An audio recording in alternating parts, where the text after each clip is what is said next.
자,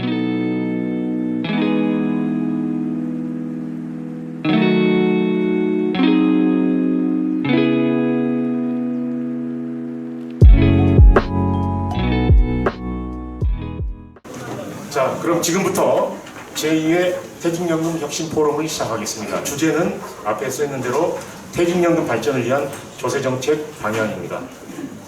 오늘 사회를 보는 저는 퇴직연금 개발원 부회장 윤영호입니다. 인사드리겠습니다. 먼저 고승범 전 금융위원장 오셨습니다. 최훈 전 싱가포르 대사께서 오셨습니다. 다음으로 김미영 금융감독원 부원장님 오셨습니다.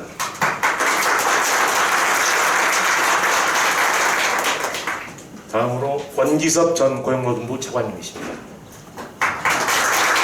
한국연금학회 회장이신 이경희 교수님입니다. 우리은행 조병렬 부행장님 오셨습니다. 그 옆에 계신 하나은행 조영순 부행장입니다. 그 다음에 미래셋 이병성 대표, 자산운용 대표께서 오셨습니다.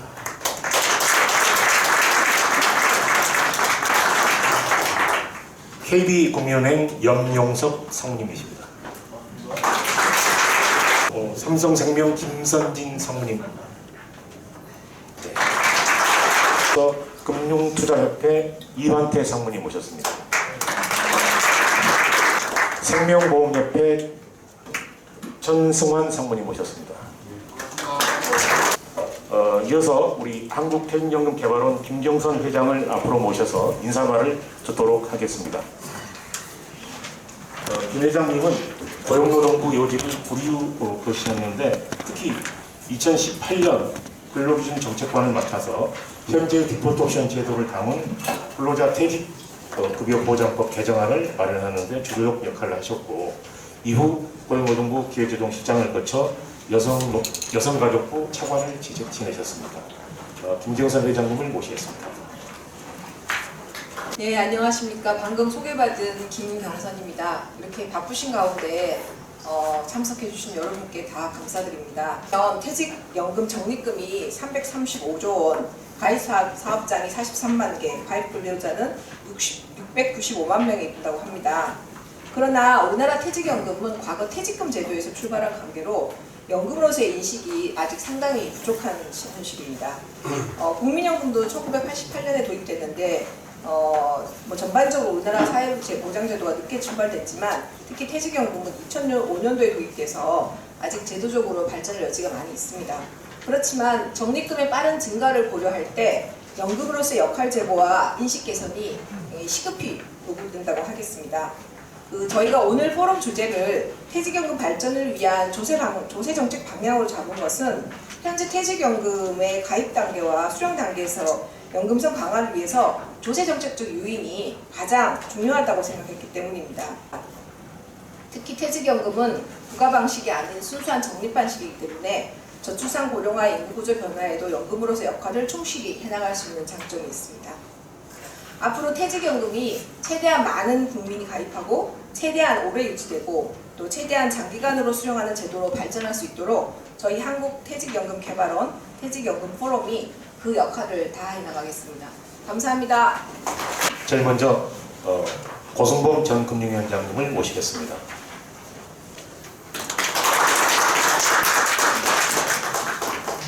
사실 오늘 주제인 퇴직연금 발전을 위한 조세정책 방향이 굉장히 중요한 그런 주제인 것 같습니다. 이렇게 연금 제도의 경쟁력 강화를 위해서 중요한 주제를 논의하는 그런 자리에 각계의 전문가를 또 모시고 토론할 수 있도록 그렇게 만들어주신 우리 김경선 회장님 그리고 포럼의 관계자 여러분들께 먼저 감사의 말씀을 드립니다. 다음으로 김미영 금융감독원 부원장님의 축사를 듣겠습니다. 저는 금융감독원 금융소비자보호처장 김미영입니다. 오늘 포럼의 주제인 퇴직연금 관련 조세 정책은 퇴직연금 가입 확대와 연금성 강화를 위해서도 매우 중요한 과제라고 생각합니다. 아무쪼록 오늘 포럼을 통해서 다양한 정책 대안들이 논의되어서 퇴직연금 발전에 기여할 수 있기를 기대합니다. 이어서 권기섭 전 고용노동부 차관님 모시고 축사 말씀 듣도록 하겠습니다. 네, 반갑습니다. 방금 소개받은 전 고용노동부 차관 권기섭이라고 합니다. 오늘 일단 우선 한국퇴직연금개발원에서 오늘 퇴직연금 혁신 포럼 2차 포럼을 개최를 하고 있는데 많은 분들이 호응을 해주시는 걸 보니 앞으로도 아마 퇴직연금이 굉장히 빠른 속도로 발전할 수 있을 거라는 기대를 가지게 됩니다. 제 개인적으로는 퇴직연금의 중요성이 훨씬 더 좀 부각이 되어야 된다는 생각을 개인적으로 하고 있습니다. 퇴직연금이 결과적으로 이제 저출산 고령화의 노후소득 보장에 뿐만 아니라 중소기업이라든지 저소득층 근로자의 자산 형성에 엄청난 좀 기여를 해야 되고 또 할 수밖에 없는 상황이 되지 않았나 이런 생각을 어떻게 하면 퇴직연금이 중도하지 않고 연금성을 강화를 할 것인지, 그다음에 중소기업 또 저소득 근로자들이 퇴직연금을 어떻게 해서 많이 가입하고 또 안정적이고 수익률 높은 상품에 가입할 수 있게 도와줄 수 있는 것들이 아마 정부와 시장의 역할이 아닌가 이렇게 생각을 하고, 여러분들 어려운 시간 내주셔서 참석해주셔서 감사 말씀을 드리고요. 정확하게 30분부터 김장 교수님의 오늘 발제를 시작으로 이어서 바로 토론으로 이어지겠습니다. 연금이 성공하려면 가능한 한 많은 국민을 가입시키고 가능한 오래 가입하게 하고, 그 다음에 장기간 축적된 노후 자산을 장기간 수령하게만 만들면 그것만 성취하면은 연금 제도는 성공하고 있는 거죠. 근데 퇴직연금 과연 이걸 이 조건에 만족하고 있느냐 보면은 이 셋 중에 어느 것도 만족을 하지 못하고 있습니다. 세제를 이용한 그 유인 체계를 설계해도 그 정책 목표를 충분히 달성할 수 있다라는 것이죠. 세제 개편은 이제 가입, 유지, 수령 단계 중에서 주로 이제 가입하고 수령 단계, 유지에 대해서는 그렇게 큰 이견은 없습니다. 그래서 주로 이제 가입하고 수령 단계가 지금 가장 심각한 문제다라는 것이고, 개선 방안은 뭐 이래야 되는 거죠. 그러니까 기본적으로 퇴직연금이 연금으로서 가져야 될 그 기능을 만들어 주면서 동시에 정부의 재정은 최소화해야 되는 것이고, 또 하나 우리가 또 하나 고려해야 되는 거는 직접적인 이해관계자인 기업과 그리고 근로자가 모두가 동의할 수 있는 그런 정책을 마련해야 된다라는 것입니다. 이 모든 챕터 중에서 제가 개인적으로 가장 중요한 챕터를 하나 꼽으라 그러면 바로 요겁니다. 요 뒤에 것은 우리가 어떻게 머리를 맞대고 좋은 안을 만들면 되는 것이고, 근데 이제 그 머리를 맞대고 좋은 안을 만들기 위해서는 우리가 모두가 퇴직연금이 우리 시대에 너무나 중요하다라는 것을 인식을 충분히 해야 된다라는 것입니다. 그래서 그 내용입니다. 왜 우리 지금 이 시기에 퇴직연금이 왜 이렇게 중요하냐, 우리 사회에. 이 OECD 국가에 비해서는 젊은 나라입니다. 근데 조만간 가장 늙은 나라, 노인 부양비가 가장 높은 나라가 되는 거죠. 일본도 넘어서고요. 그래서 과거하고 현재까지 보면은 지금까지 국민연금 굉장히 우리 사회에 적합한, 제도적으로는 아주 적합한 모습을 가지고 있습니다. 근데 현재부터 앞으로는 국민연금이 부적합한 거죠. 중복 세대 모형이 맞지 않기 때문에 그런 거죠. 삼각형이어야 되는데 역삼각형이 되는 겁니다. 그러니까 국민연금이 작동하기 위해서 많은 가정들을 하고 있는데 그 가정 자체가 깨져버린 거예요. 그럼 그 가정이 깨졌으면 우리가 다른 답을 찾아야 되는데, 지금 우리 사회는 그 가정이 다시 맞을 것이다 라고 기도를 하면서 억지 가정을 하면서 국민연금만 바라보고 있다라는 그런 모습을, 그런 생각이 들어요. 국민연금만 바라보면서 개혁의 논의를 해야 되느냐에 대해서 우리가 고민을 해봐야 된다는 거죠. 어떻게 보면 우리가 퇴직연금을 잘만 활용하면 우리가 지금 직면하고 있는, 또 우리 후세대가 직면할 그런 많은 위기들이 어떻게 보면 생각보다 더 쉽게 해결될 수도 있다라는 생각이고, 그만큼 퇴직연금이 우리 사회에 굉장히 중요한 순간이다라는 말씀을 강조드리고요. 퇴직연금을 포함한 다층 노후 소득 보장 체계의 그 연금 개혁을 어떻게 해야 될지를 계속 연구해서 국민들하고 이렇게 전문가들에게 이렇게 가르쳐줘야 되는 역할이 저는 고용노동부다라고 생각이 듭니다. 퇴직연금의 문제인데요. 지금 뭐 많이 증가를 했다고 하는데 벌써 한 20년 가까이 됐는데도 불구하고 이 정도면 사실은 이제 뭐 양쪽으로 빠르게 성장했다 이런 말을 이제 할 수 없는 상황입니다. 제가 볼 때. 대기업 근로자로 중심으로 가입되고 있고 그마저도. 그다음에 이제 추가 적립, 세제 혜택을 줘서 추가 적립하는 거는 더 심각하죠. 이거 역시 고소득 중심으로 막 가입되고 있고요. 중도 인출은 굉장히 심각합니다. 그 IRP로 옮기면 IRP로 매년 옮기는 인원수가 한 100만 명 정도 돼요. 근데 또 100만 명이 또 해지를 합니다. 제도가 아주 웃기게 설계되어 있는 거죠. 연금을 수령하려면 장기간 모아야 됩니다. 그게 가장 중요한 거예요.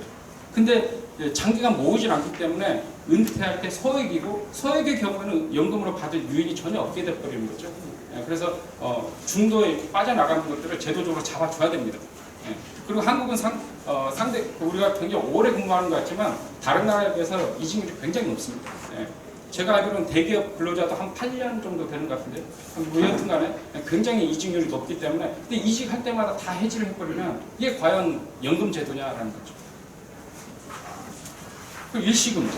지금 연금 수령자가 조금 더 나아질 수도 있겠습니다만 뭐 한 5%, 6%라고 치고 하더라도 이게 뒤바뀌어야 되는 거죠. 90 몇 %가 일시금을 받고 나머지가 연금을 받는 게 이게 반대로 돼야 되는 거죠. 90 몇 %가 연금을 받아야 되는 거죠. 그럼 왜 이런 문제가 생겼느냐 보면 일단 기본적으로 뭐 세제 혜택이 너무 작아요. 일단 너무 작다. 그리고 개인연금하고는 태생적으로 기능이 좀 다릅니다. 퇴직연금하고 개인연금. 개인연금 말 그대로 이 국민연금하고 퇴직연금하고 이 노후소득 준비를 했는데 그럼에도 불구하고 난 더 풍요로운 노후를 위해서 가입하겠다 해서 제도적으로 만든 게 바로 개인연금인 거죠. 그래서 태생적으로 다릅니다. 근데 우리는 세제가 통합되어 버리는 거죠. 그래서 이 이슈도 우리가 고민을 한번 해봐야 되겠고요.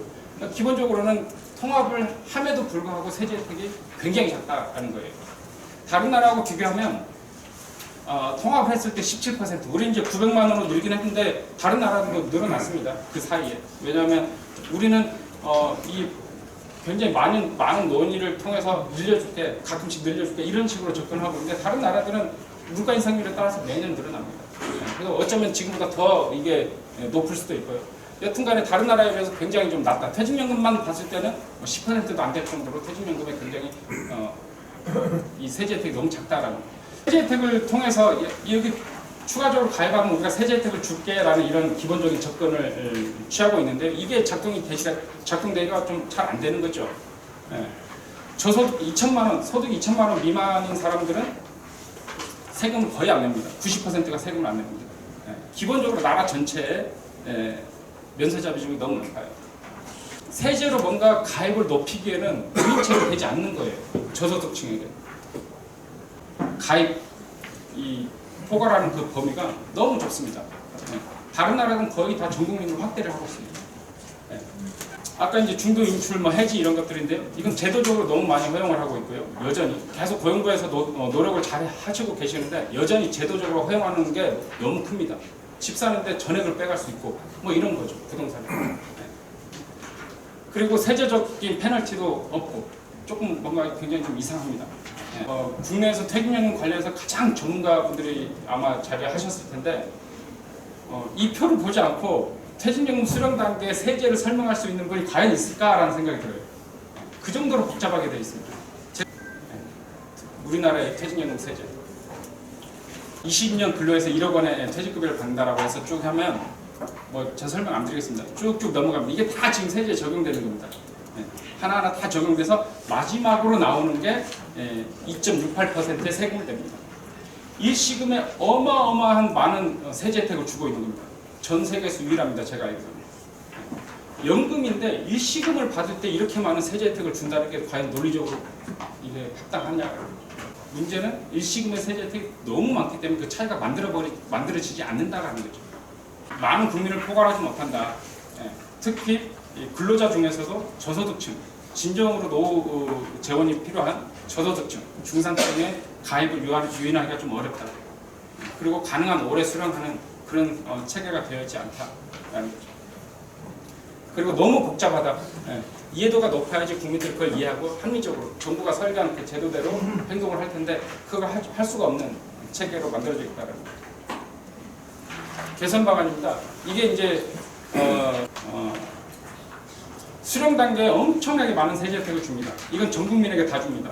예. 장애인 고속자에게 더 많이 주는 거죠. 대신 그 재원을 정부가 어디서 마련하고 있느냐? 수령 단계에서 주지 않는 거죠. 수령 단계에서 그냥 종합소득 과세를 때립니다.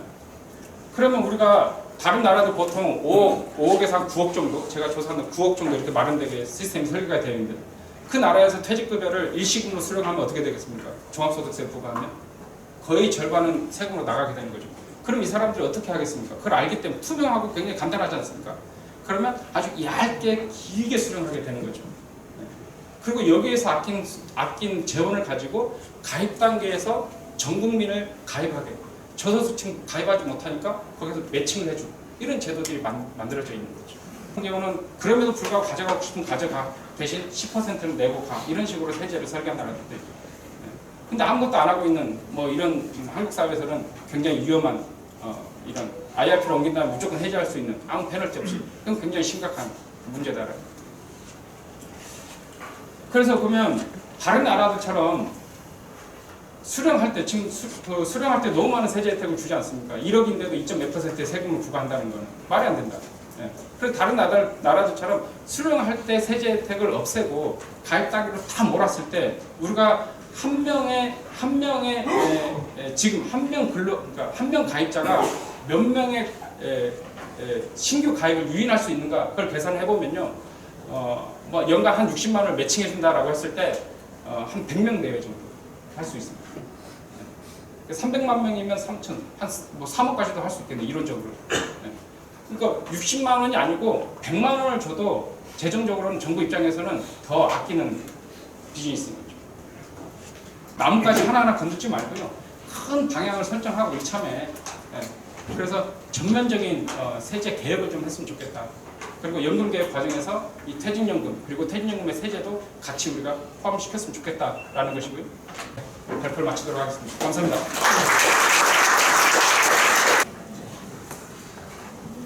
이 토론은 굉장히 중요한 토론이라고 판단되어집니다. 그래서 모든 연금 제도의 기본 전제는 세대 간의 최소한 부채의식은 없어야 된다고 합니다. 가정에서 자식이 부채의식이 없는 게 속이 상하지만은 연금 제도에 있어서는 세대 간의 부채 없이 그리고 지속 가능하게 유지되는 것이 가장 중요하다고 판단되겠습니다. 그러면 근데 중요한 것은 노후소득 보장이 안 돼 있다는 것이 일본보다도 안 돼 있다는 것이 심각한 사정입니다. 가장 핵심 사안인 것이 이 세제 체계 이런 것이 개편이 돼야 된다고 저도 생각하고 있어서 내용이나 시기성 면에서 큰 의의가 있다고. 이부영 과장님께 말씀 부탁드립니다. 네, 말씀드리겠습니다. 발제해주신 그 김대한 교수님께서 저희 부에 말씀해주신 중도 인출 해제 사유 부분, 그리고 퇴직연금의 이 중요성을 이제 전문가랑 국민한테 조금 더 폭넓게 좀 인식시킬 수 있는 부분에 대해서 조금 더 저희 부가 신경 써야 된다. 이 부분은 저희가 정책을 만들 때 좀 감안을 꼭 하겠습니다. 우리 주로 이제 말씀해주신 부분이 퇴직연금의 세제 혜택 확대 부분에 대해서 얘기를 해주셨는데요. 특히 대상이나 세제 혜택의 시점 등을 정교하게 타겟팅해야 한다는 그 방향성에 대해서는 당연히 이제 공감을 하고 있습니다.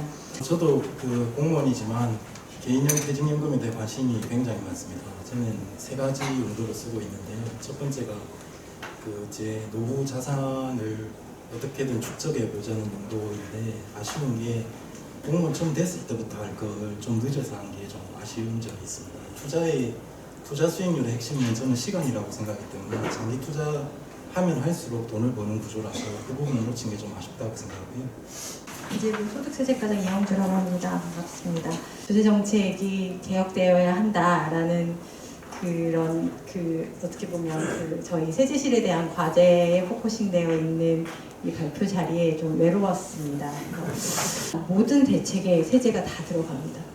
그러다 보니까 다 응답할 수 없는 것은 저희가 재정당국으로서의 한계에 직면해 있기 때문입니다. 그래서 오늘도 말씀하셨지만 불입 단계에서 가입 단계에서의 인센티브가 더 중요하다는 말씀에 대해서 제일 처음 듣는 생각은 이거 조세 지출도 지출인데 결국은 재정에서 빠지는 문제가 있는 건데 라는 생각이 저는 일단 세제실 공무원으로서 가장 먼저 들었다라는 말씀을 드릴 수밖에 없는 것 같고요. 페널티가 좀 더 있어야 되는 거 아니냐라는 부분에 대해서는 좀 전에 고용호 과장도 말씀하셨지만 현실적으로 그거를 국민들이 얼마나 받아들일 수 있는가에 대한 고려가 우선되어야 할 것 같습니다. 왜냐하면 세액공제를 소득공제로 전환하든 세액공제율을 지금 현재 15%에서 2배 이상 올리든 사실은 효과성을 저희가 고민할 수밖에 없는데 효과성은 결국 우리나라 면세점유율이 여전히 너무 높다는 데 저희가 한계가 있습니다.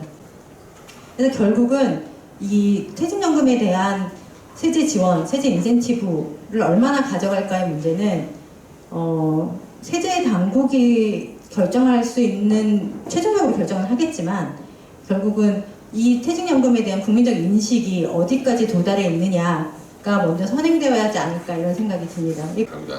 생활연금이 생활화되는 그런 노후 생활이 국민들의 문화로서 정착되어진다 그러면 정부도 과감하게 세제 지원할 수 있겠다.